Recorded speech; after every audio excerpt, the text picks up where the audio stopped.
There's nothing more humbling than a quiet room. There's nothing more humbling than the realization of what is really like necessary. What you take for granted and what we don't think twice about is not until that's compromised that the true appreciation for life, I feel like, can sometimes be had. I don't want to speak for everybody because I think there are some people that truly do get it and that truly do think whatever their space or version of a higher power is daily for life and for what they do.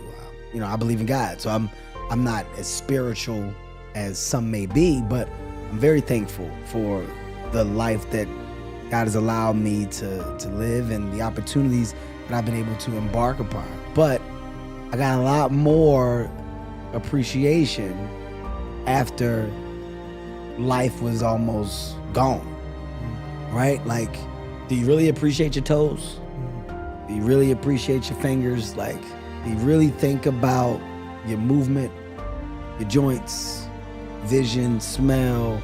Do you really think about how fortunate and lucky you are?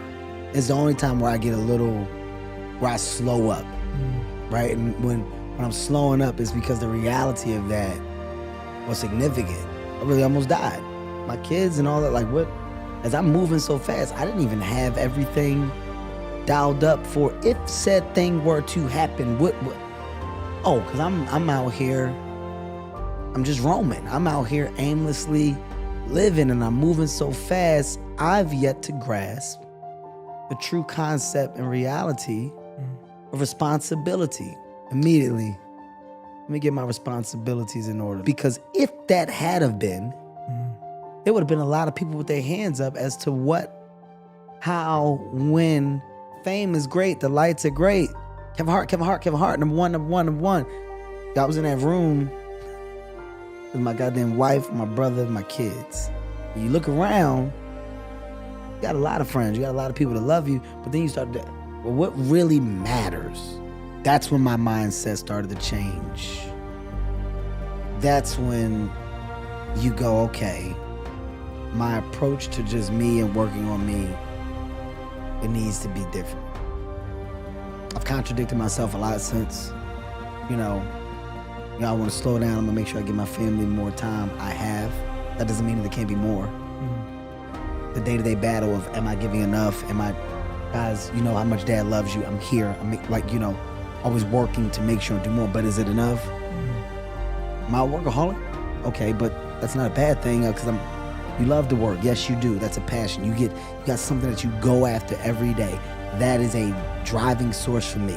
I'm not in the business of letting that go. But, boy, you better put your hands on these people and make sure. You better make sure that you are giving the time that you said you would when you were in that time of solace. Okay, all right. I'm constantly talking to myself. I have these conversations all the time. That's the beauty of taking my little runs, the beauty of working out, being in the gym. You talk to yourself. You better talk to yourself.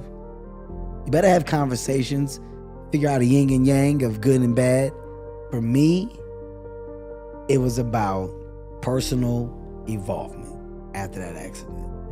And still trying, man. It's the biggest battle. The biggest battle is just doing right all the time. That's a battle.